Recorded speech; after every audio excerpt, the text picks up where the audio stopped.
రాహుల్ గాంధీ అంట దూత్ కా దూత్ పానీ కా pani. Rahul Gandhi promises caste based senses in various sectors అని చెప్పని ఇప్పుడు CNN News 18లో వచ్చారు. ఇది చూడండి ఈ వీడియో.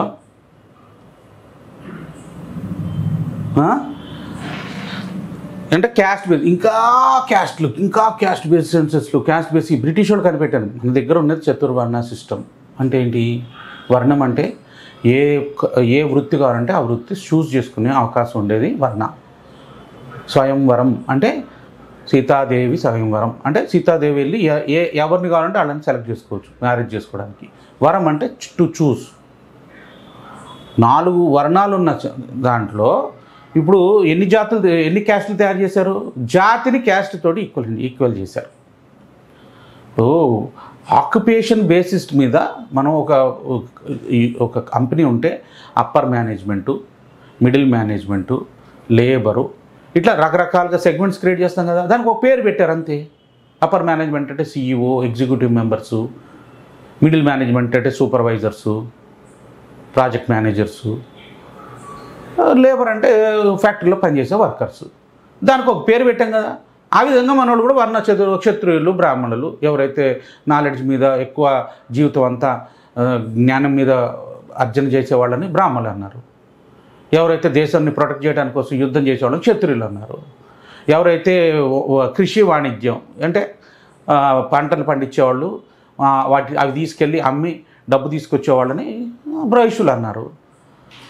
స్కిల్డ్ వర్కింగ్ క్లాస్ అంటే షార్ప్ శూలముతో పనిచేసే వాళ్ళని, షార్ప్ వెపన్స్ తోటి పనిచేసే వాళ్ళని శూద్రులు అన్నారు. అది ఒక డిరగేటరీ టర్మ్ లాగా వాడుతున్నారు శూద్రులు అంటే. శూద్ర అంటే ఏంటి? శూలముతో పనిచేసే వాళ్ళని శూద్రులు అంటే మెటల్ వర్కింగ్ కానీ షార్ప్ వెపన్స్ తోటి కానీ ఆర్టిస్టులు కావచ్చు, మెటల్స్ వర్కింగ్ వాళ్ళు కావచ్చు, లేకపోతే గోల్డ్ స్మిత్స్ కావచ్చు, వీళ్ళందరినీ శూద్రులు అన్నారు. దాంట్లో పెద్ద డెరగేటరీ వర్డ్ ఏముంది? ఏదో హిందూ సమాజంలో అగ్రవర్ణాలు వీళ్ళని తొక్కేశారు. ఈ తొక్కటం అంతా బ్రిటిష్ కాలంలో జరిగింది. బ్రిటిష్ వాళ్ళు రాకముందు భారతదేశంలో ఒక్క దళితుడు కూడా లేడు. దళితుడు అనే పదమే లేదు. ఈ ఇస్లామిక్ ఇన్వేషన్స్ తర్వాత ఈ క్రిస్టియన్ ఇన్వేషన్స్ వచ్చిన తర్వాత ఈ క్రిస్టియన్స్ చేశారు ఇదంతా. కాస్తా అనేది పోర్చుగీస్ వర్డ్, మన వర్డ్ కాదు.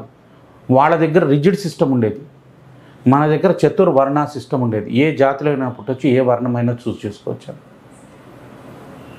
ఎంతమంది కవులు లేరు బ్రాహ్మణులు కాకుండా, వేరే జాతులకు సంబంధించిన వాళ్ళు మన దగ్గర. మంచి మంచి కవులందరూ వేరే జాతులకు సంబంధించిన వాళ్ళు కదా. మళ్ళీ ఏ జాతికి సంబంధించింది?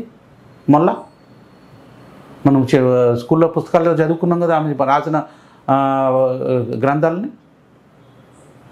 అట్లా వీళ్ళు బ్రిటిష్ వాళ్ళు మనని ఇప్పుడు 4000 5000 క్యాస్టులు తయారు చేశారు. ఒక్కొక్క జాతి యొక్క ఒక ఆక్యుపేషన్ని డిస్ట్రాయ్ చేసుకుంటూ పోయారు బ్రిటిష్ వాళ్ళు. ఎలా? అసలు స్టీల్ ఎలా మ్యానుఫ్యాక్చర్ చేస్తారు, బ్రాంజ్ ఎలా మ్యానుఫ్యాక్చర్ చేస్తారు, జింక్ ఎలా మ్యానుఫ్యాక్చర్ చేస్తారు. ఒకప్పుడు ప్రతి గ్రామంలో అన్నీ తయారయ్యేవి, అన్ని పరికరాలు తయారయ్యేవి. అంకణం అని చెప్పి 8 గ్రామాలు కలిపి ఒక అంకణం లాగా ఉండేవి. ఆ 8 గ్రామాల్లో వాళ్ళ మధ్యలో వాళ్ళు ట్రేడ్ చేసుకునేవాళ్ళు. వాళ్ళు ఉప్పు తప్పితే వేరే ఐటమ్ గ్రామంలోకి తెచ్చుకునేవాళ్ళు కాదు.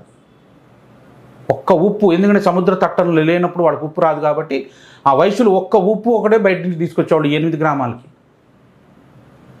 ఉప్పు బిజినెసే చేసేవాళ్ళు బయట నుంచి. అటువంటి సొసైటీని అంత డీసెంట్రలైజ్డ్గా ఉండింది. అంటే ఇంటర్ డిపెండెంట్, పైన ఎవడు రాజ్యం వచ్చినా కూడా కింద ఏ గ్రామానికి ఎఫెక్ట్ అయ్యేది కాదు.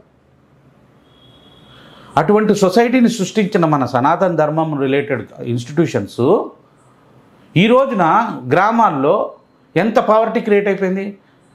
నగరాలు గ్రామాల మీద నిలబడేవి. గ్రామాలు ప్రొడ్యూస్ చేస్తే వాళ్ళు ఇచ్చిన డొనేషన్స్ మీద నగరాలు నిలబడే రాజులకి వాళ్ళు నగరాలని నిర్మించడానికి డబ్బులు గ్రామాల నుంచి పోయేవి. ఈ రోజున డెఫిసిట్ గ్రామాల్లో డెఫిసిట్ అయిపోయింది. ఎందుకు? పవర్ సెంట్రలైజ్ చేసేసింది బ్రిటిష్ వాళ్ళు వచ్చిన తర్వాత. ఇండస్ట్రియలైజేషన్ క్రియేట్ చేసి, అంటే మన దగ్గర ఉన్న మెథడ్స్ అన్నిటినీ స్టీల్ చేసి, టెక్నిక్స్ అన్ని స్టీల్ చేసి, వాళ్ళు మన దగ్గర వేసిన ట్యాక్సులతోటి వాళ్ళు అక్కడ ఇండస్ట్రీస్ మొదలుపెట్టారు.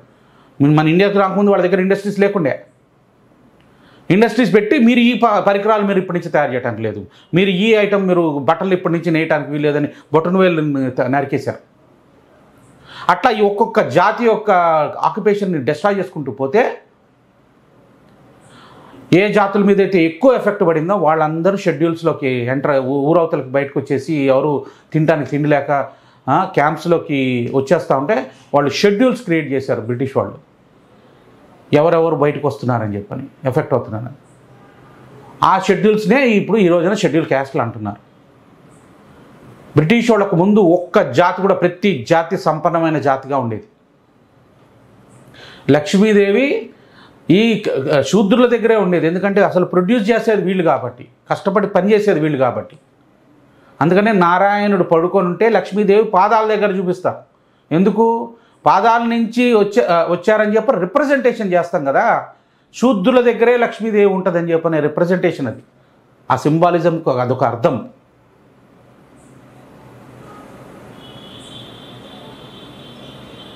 కాళ్ళు లేకుండా ఎవడన్నా బతుకుతాడా ఏదన్నా సొసైటీకి నారాయణుడికి ఒక సింబల్ లాగా పెట్టారు, అంతేగాని నిజంగా తొడల నుంచి వస్తారా వైశ్యులు?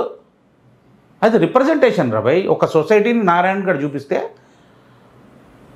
ప్రాణం త్యాగం చేసి ప్రజల్ని రక్షించేవాళ్ళని క్షత్రియులు అన్నారు. వాళ్ళు ప్రాణం త్యాగం చేయడానికి బతకాలి.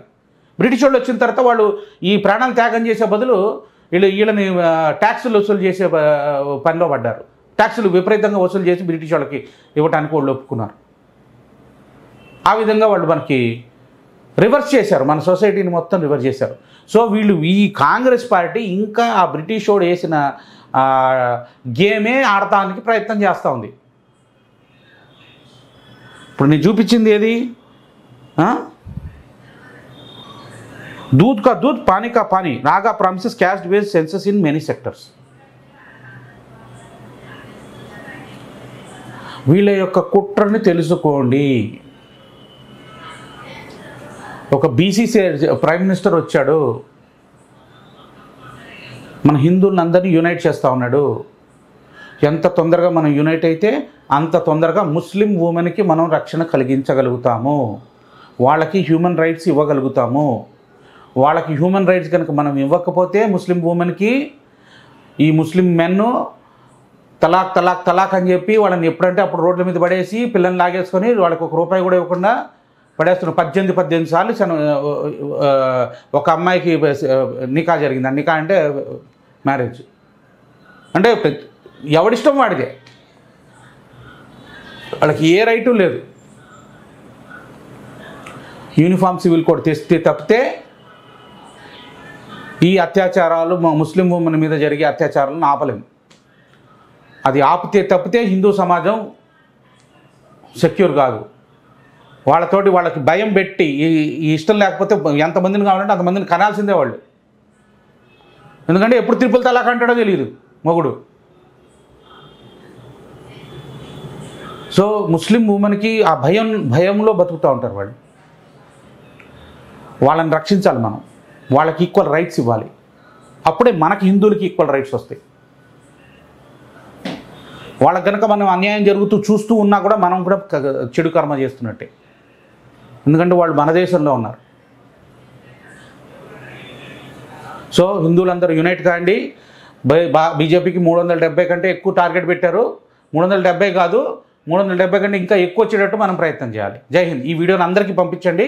మీరు ఒకటే చూడటం ఒకటే కాదు, అందరికి షేర్ చేసి ఈ ఛానల్ని సబ్స్క్రైబ్ చేసుకోమని చెప్పండి. జై హింద్.